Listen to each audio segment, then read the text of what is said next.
right, welcome everyone to our live Filler Up conference call, the Alert Program and Classroom Management Part 2. Usually Part 2 has kind of an ominous thing, so I'm hoping that's not the case this time.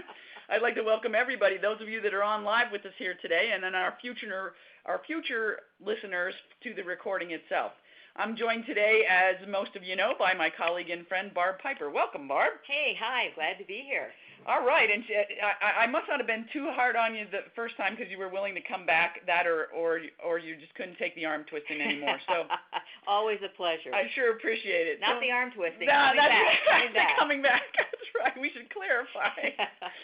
So many of you have already had the pleasure of hearing Barb speak or taken university courses from her. Her bio is really extensive, and I put a lot of that information in the sheet that you'll get afterwards, our resources sheet. But those of you that attended the first classroom management call know that the sound of Barb's voice, but Barb and Mary Sue have a nice history. They worked together in the Albuquerque Public Schools here when Mary Sue was first an OT, and have managed to keep in touch and keep learning from each other, and drug me into it, which I'm so ever grateful for. And so I'll tell you just a little synopsis here, and then make sure to look at your resources to see some more of the great things that Barb has done and accomplished in your work part of life, let alone the rest of life. So Barb's been in public education for 41 years, so it makes me think she might know a thing or two about what she speaks about. She has a bachelor's degree from the University of Maine. She has her master's degree in special ed here from the University of New Mexico. Worked in APS or APS worked you over. I'm not sure which was the case there. Pretty good. Lots of good work as a classroom teacher. Working with special needs assistants across continuums and lots of different areas of special needs services, a methods and materials specialist, a teacher trainer, a clinical supervisor for a wonderful partnership that UNM, our University of New Mexico here, and our Albuquerque Public Schools have. And then last 10 years, a lot of behavior consultation work in your time with the Albuquerque Public Schools. And then I know you have and continue to teach at the university level, and I'll just make sure, as I said, to put all of that information in resources sheet that you all will receive, or those of you that would listen to the recorded one have already received. So we're going to start off with, since it is a part two, Ron, our folks here, Ron, my tech helper, is going to cue up a fun little sound effect that I like to start each one, kind of set the tone as we think about classroom work. So go ahead and kick it in there, Ron, and we'll take a quick listen to a little fun sound effect to set the tone. And it always takes the iPod a moment to get its engine running just right.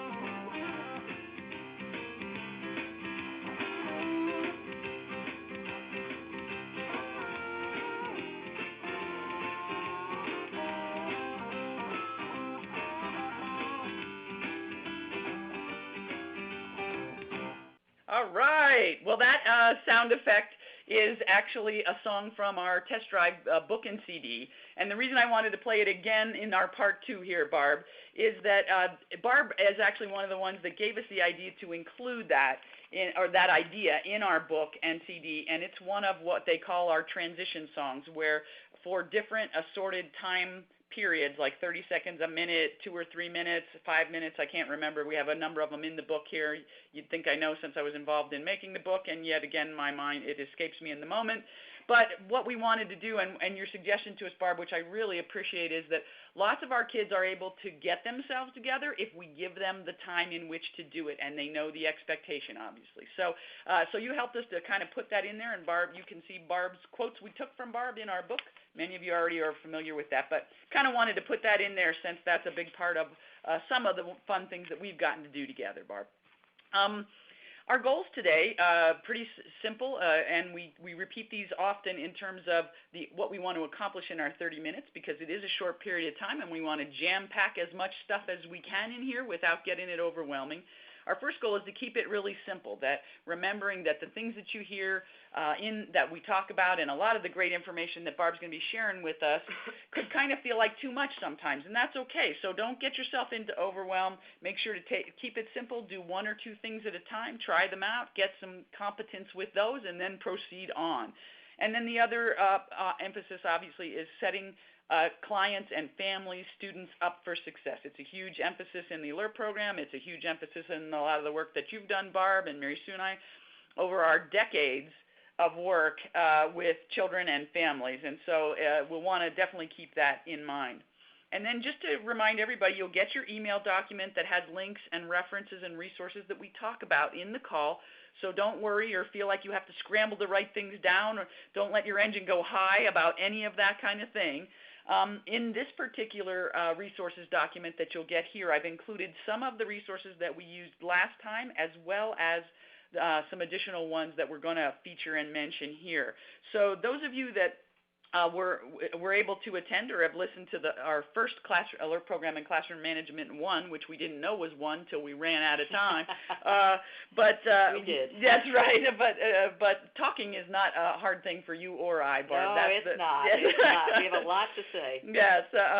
But you'll see that we talked a little bit in the first one about Sandra Rafe's work, Harry Wong's work, and Judy Wood's work. So look at those resource links. You'll have them in your document. And I've had the pleasure of learning from them, not only learning from them really, but actually being in touch with Harry and Sandra by email, which has been really fun for me. So they all have great work, and make sure to check that out if you want to.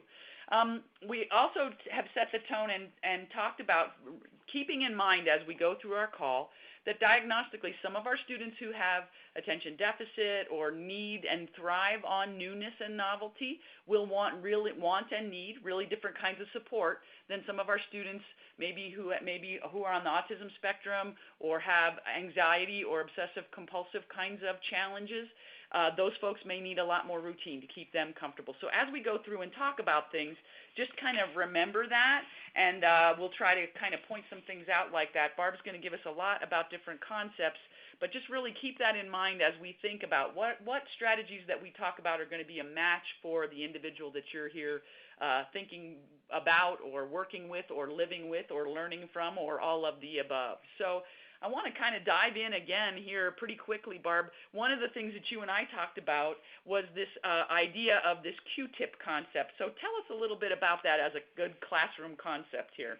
Yeah, actually, life presents itself, whether you're a parent or whether you're a clinician, therapist, or whether you're a teacher.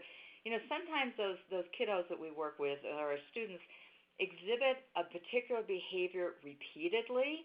And it's a behavior that doesn't really fit for the setting, or, it's really become difficult, and we try really good strategies, and we try really hard to correct it, but we're not being successful, and that particular behavior tends to bug us. Oh, I think everyone here can relate to having anybody. Can even think of that right now. It's like, absolutely. Now, this could present itself maritally, too, but we're mostly talking in this concept about students in class. I could be thinking of my husband right now, but we'll leave that for another session. And what happens is, since we are human beings, there are things that people do that bug us. And sometimes, if it bugs us enough, we ourselves tend to kind of get into relating to that behavior and that individual who's creating the behavior way more into an emotional perspective, so to speak. We let our limbic systems and our amygdalas and all those other parts of the brain that deal with emotion take over, and we tend to get into kind of a personal, reactive sort of a mode ourselves, as opposed to what we need to do, which is to let our neocortex and our thinking kick in, and to not get so personally involved. Absolutely. And so a few years ago, actually, one of my colleagues shared with me an acronym that he used called Q-tip, Q-T-I-P. And so you can think of one of those little Q-tips that you take out to, use whatever to spread cosmetically lotion, or aesthetically, right? Whatever. Okay. You can think of Q-tip. But here's what we mean by Q-tip. Q-tip stands for quit taking it personally. Yeah. Have you ever found yourself doing that? I can use this reminder, Barb.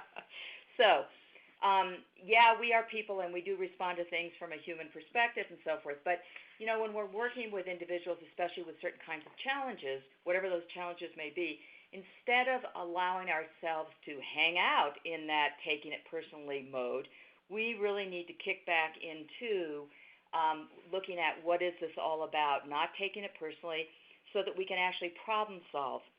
And in the first session that Sherry and I did around classroom management, I shared with you what I like using a framework for classroom management or behavior management, but specifically in the school setting, but you can actually use it elsewhere. And we talked about 4 areas: the physical environment, the sensory environment, the cognitive environment, and the social emotional environment. And so in looking at, okay, I'm responding, this kid has this behavior that's driving me nuts, okay, I feel this way about it, but I'm going to put that aside, and now I'm going to go, how can I problem solve this? What can I do? And I'm going to look for where's the mismatch in one of those 4 areas of the framework. Is it something, and then how can I make it into a match? So is there something I can do if I change the physical environment? Maybe that will help change the behavior. Is there something I need to do with the sensory environment? Maybe I need to help this individual, this child, learn how to regulate high, low, just right, as the song shared there we with us go. earlier, There we go. As the alert program tells us. Is this something in the cognitive environment I need to change? Is this something in the social emotional environment I need to change? And then that gets us as the adult back into the adult responsible phase of going, okay, how do I problem solve this? But every once in a while, it's like, you just got to kind of go, oh, I don't like this. That's right. This is hard to deal with. Oh, my, And we all need that extra reminder to be able to reel ourselves back in and take a look at it. And Sue likes to say, I don't think the child stayed up till 2 in the morning plotting away to figure out how to drive you nuts the next day. This is right. So Sherry and I had talked about, so what are some examples of possibly, what can you do about it? And here's a really simple thing that we do as a classroom teacher, for instance, that can really address all 4 of those areas in the framework for classroom management. So, for instance, here's a really simple one, but you can build from there based on your own experience. Sometimes in classroom settings or in learning settings, or, it could even be a social group setting, but specifically in the classroom, we have students who don't raise their hand. They shout out the answer. We're not talking like once a week. We're talking like 27 times in a 42-minute class period. That's right. And it's driving you nuts. And now sometimes these kids may have other intent, like they really need attention. Or sometimes these are kids who are really bright, and they just have a lot of information to share. But no matter what the function of the behavior, as we say, is, the fact is it's really disruptive to have this kid doing this 27 times in 42 minutes. So what do you do about it? Okay, with that, because we don't want to make it a big issue. We don't want it to take a lot of time. So one thing that's really simple is to do what we call a pair-share activity. It comes from cooperative learning strategies. And basically, I ask a question I want my students to respond to, and instead of having them raise their hand in class as a whole group, I have a question, and I have them share their answer, talk with one other person. Thus, they are a pair, and guess what? They both get to talk, and they both get to be heard. Nice. And oftentimes, that's all you need to do to fix, well, we don't really fix, but to change the behavior and your response to that behavior and whether it's supporting the learning environment or not. So even something as simple as a pair-share activity, it changes the physical environment in that you're grouping 2 kids together instead of having them, stand out amongst a group of 30 or whatever. It changes the cognitive environment. Kids are getting to share their thoughts with another person and be heard, so they're also getting the attention they might be seeking. The sensory environment, it could be a matter of too much stimulus with a whole bunch of kids. They get to focus better. We could that makes explore that perfect further sense. in a variety of ways. Yeah. And the social emotional environment, kids get to be interacting with their peers and not just presenting in front of their peers. They get to actually talk with somebody else, and just the act of talking helps them get to know other kids in the environment better. So something as simple as a pair-share activity could take care of this really annoying behavior. Right, that everybody's decided this kid is, and it's so exciting when we know the right answer, right? You can understand, like, I got it, and so here's our kid. Yeah, some of us in our profession refer to these kids, it's not really a professional term, but informally we refer to some of those kids as blurters. Blurters. I have a bit of the blurter in myself, I need to admit. So, but I love this concept because I think that we all so want to help our students and see them succeed, and then we get in these moments where we feel like we're kind of in hand-to-hand combat, if you will, Yes. and we want to back out of that really well. Really well. And obviously from the self-regulation point of view, then of course, on our teams, working at how do we set this individual up to be in the best place to be able to show what they know. And here's a great example of what a sweet thing to change it around. Simple. Yeah. Doesn't take any, but it's something simple, like Sherry mentioned in the beginning, keeping it simple.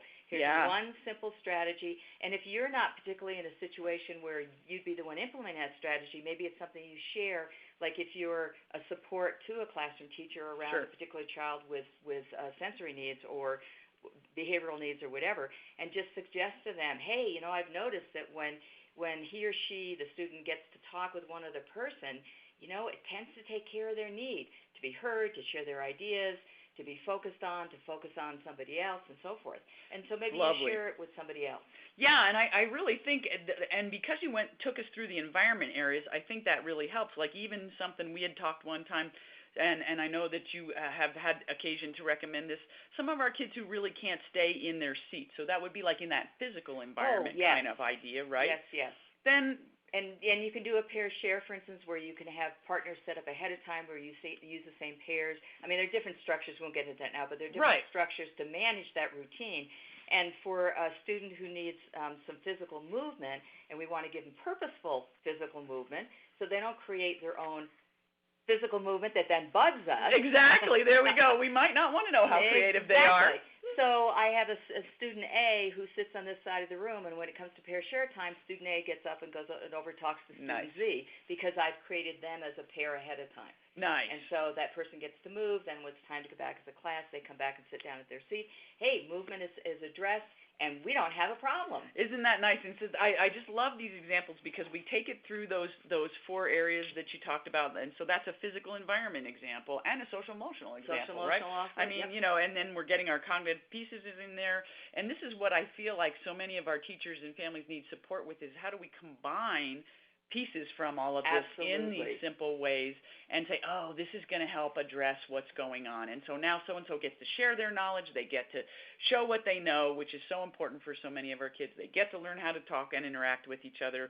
Really good stuff. And so I know oftentimes I think that we all know these things, and then we think, oh, but that's just so simple, or it couldn't possibly be so incredibly effective, and yet it is. It is. And so we really want to kind of reinforce that. And, of course, many of you are recommending a lot of sensory strategies that certainly could be very easily incorporated in a lot of academic and pair-to-share concepts. So, and especially those of you in the mid and high school areas. I know those are often challenging ones, but I think in a way the pair and share probably fits that environment almost so beautifully, really. It's perfect. Yeah. Perfect. I like to think of it as that we're talking here about having on-task tasks. So we take a task that was not working well, and now we have an on-task task. So yay for that, anyway. One of the other things we talked about is using the student's strengths, and this is something you've really helped us look at when we're trying to figure out a challenging situation. I know that as having a family member, my brother has Down syndrome, and it really helps our family out when emotionally and in terms of functionality, when we see that other people see his strengths and not just get focused on the things that he may not do so terribly well, that they see what he is good at, what he's passionate about, that kind of thing. And so we'll put the link to the All Kinds of Minds work again in your resource sheet. But I think you had a story for us about a meeting you were in just the other day there that kind of illustrated the strengths and the importance of that. Let's see here. So student strengths, it's really hard to be, it's hard to build from deficits. And so we acknowledge, okay, what are some of the, like Sherry talks about her brother, there are some things that her brother doesn't do as well. Right. But trying to build off of deficits, as we used to call them in the old days. It's funny how our language changes. It has changed dramatically. Really let's look at what we can work with. What foundation, what building materials do we actually have to build from? And so, for instance, the other day I was working with a team with a student who has some major challenges, and is going to transition to a different teacher next year. And it's going to be difficult. I mean, the history is, yes, transition is really hard for this kid.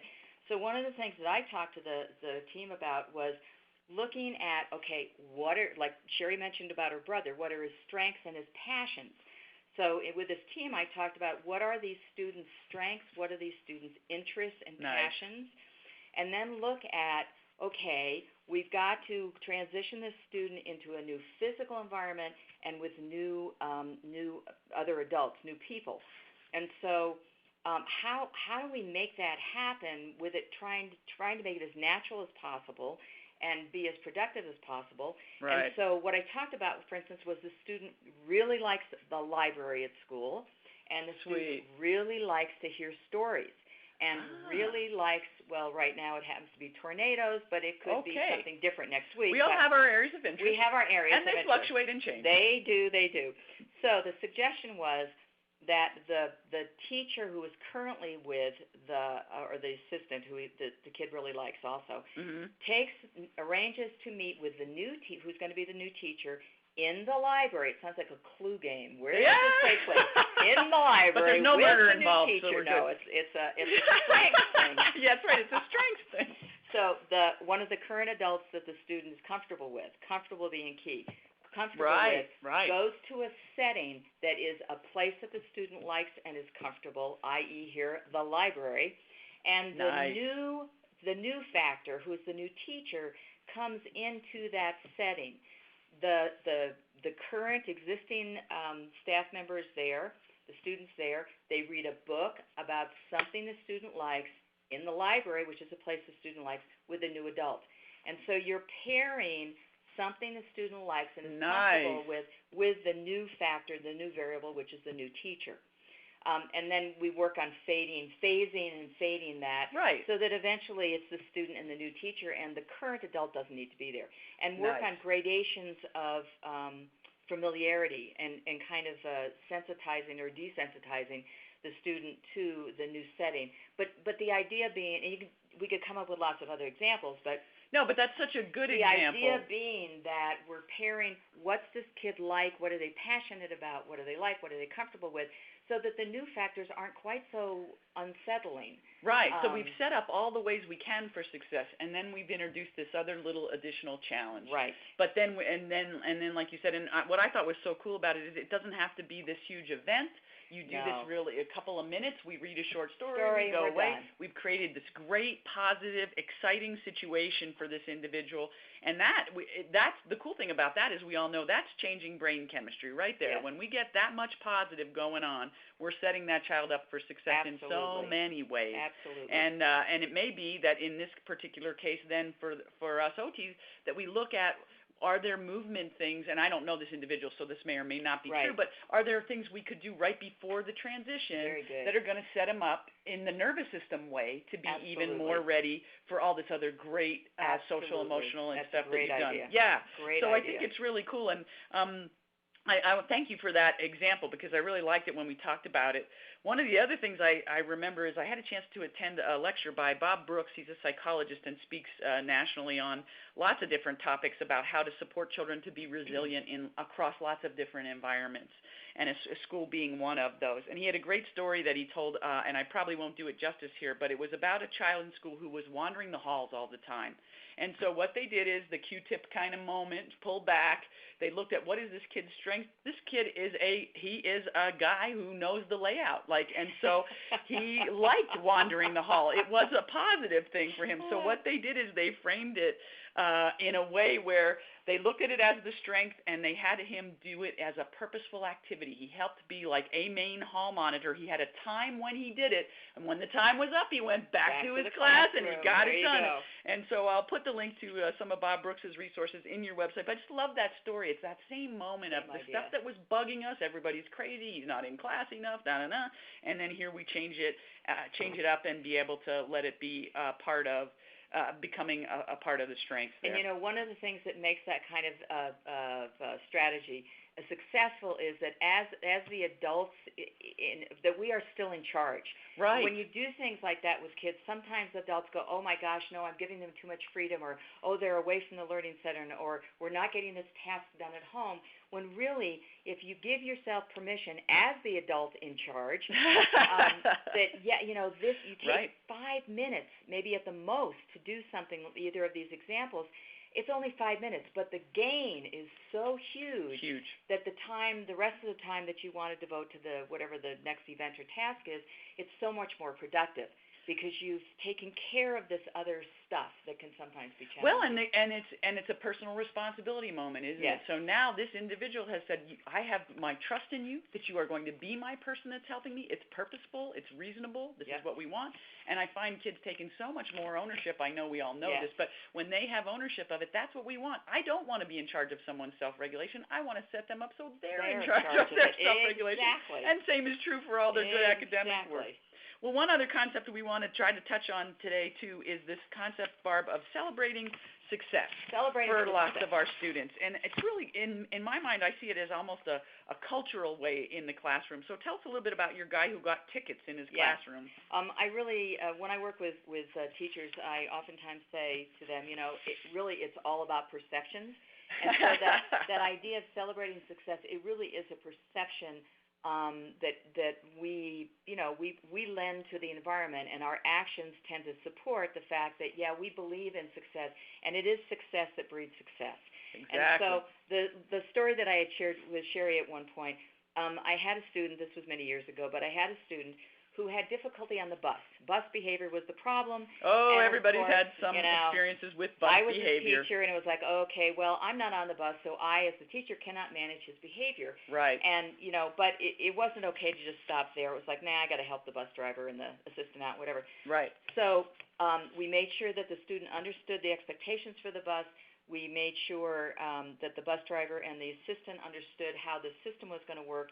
And what the system was every time that the student got off the bus and there were no difficulties on the bus ride to school, the bus driver or the assistant would hand him a ticket and it had a number on it. And he would walk into the classroom. He had a little envelope near the calendars on the wall. If he got a ticket, he would put it in the envelope. When he got to ticket number 10, the class got to celebrate his success. Cool. And we did, something. He liked popcorn party, or he liked, he was an 11-year-old. He did have some cognitive disabilities. But none of the other kids in the class needed this. None of them. They were all pretty typical cognitively types of kids, and with different kinds of special needs. But I bet they knew that he had trouble on the bus. They knew he had trouble on the bus, but it really had no effect on him. But the idea was that when this student got to ticket number 10, we all celebrated his success. So great. And if he didn't get a ticket that day, I would just, kind of debrief, review with him, what was it you need to do differently when you're on the bus the next time, that kind of thing. There was no sort of negative reactive sort of thing. It was let's debrief and work on this. The next day he'd come in. Oftentimes he'd actually have a ticket again. Nobody else kept track of it. Nobody got on his case if he didn't get a ticket. I would just talk with him.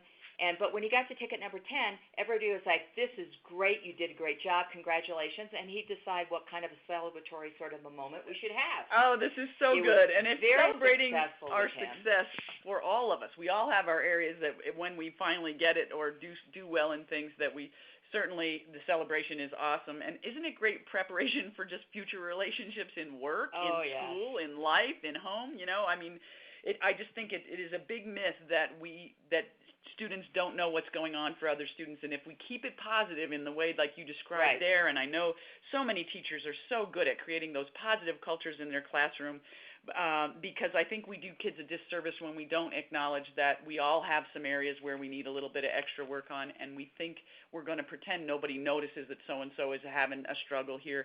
I find it to just be so much better to be able to, by doing this kind of a thing, it acknowledges it but doesn't have to make a big deal out of it, and when it's good, it's a big deal, and isn't that great for everybody? That's right. Well, cool. Well, one of the things I was thinking about, we're winding down here time-wise. I'm going to go ahead and skip back to our question that we had from a teacher here who wrote in, and I got to make sure I have it down here. I lost it in my paperwork here. Geez, I'm struggling now here. Obviously, my engine is not running just right. Okay, here. I thought I had my paper marked. When things just bug you, the teacher actually wrote the question, which we kind of have been able to answer in our call, which was fine about it, is that just kind of what would you suggest, or how do you get things incorporated on your teams that when the team has gotten negative about things? And I think that probably, Barb, you're going to answer with the concepts we just highlighted here, basically. When teams get negative, a couple of things. One is, yes, identify the student strengths, talk about student strengths. It's okay to identify, okay, what is it's bugging us? And then Right. I encourage people to take it back to that framework we talked about before and start problem solving together. Another thing that I sometimes we get to the point where I'll say to a teacher, okay, whether it's about a team of people working together or one other staff member, for instance, or it could be even family members, is it sometimes at some point you may have to ask yourself, what are the variables I can affect, and focus your energy there. Oh, nice. Like you weren't on the bus with the students, so you couldn't do that I couldn't do that part. So, sometimes it's like, yes, we can shift people's thinking by talking about, okay, what is it that's bugging you about this? And let's see if we can problem solve together. What are the student strengths? Let's remind ourselves that we want to work from a student strengths model. And, and we can work together as a team to do that. And to be honest with you, there are some times where it's like, okay, I'm not getting enough shift in other people's perceptions or other people's work, and so I, for myself, will go, okay, what are the variables that I can affect, and focus on those.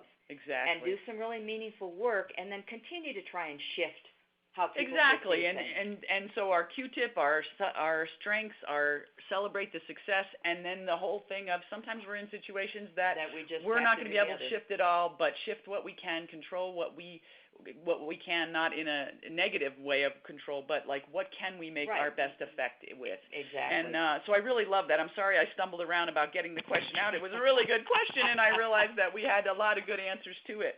Well, we've come to the end of our time, which happens always so quickly, Barb, when I have somebody so wonderful like you with me.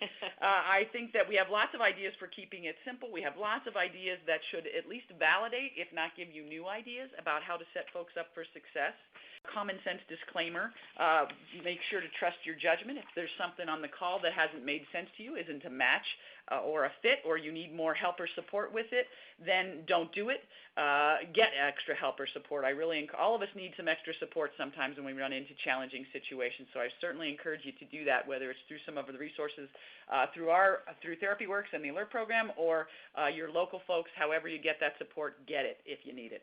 Barb, thank you so much for this. This is always so fun. Thank you for having me. And we're going to end now. Bye-bye. Bye-bye.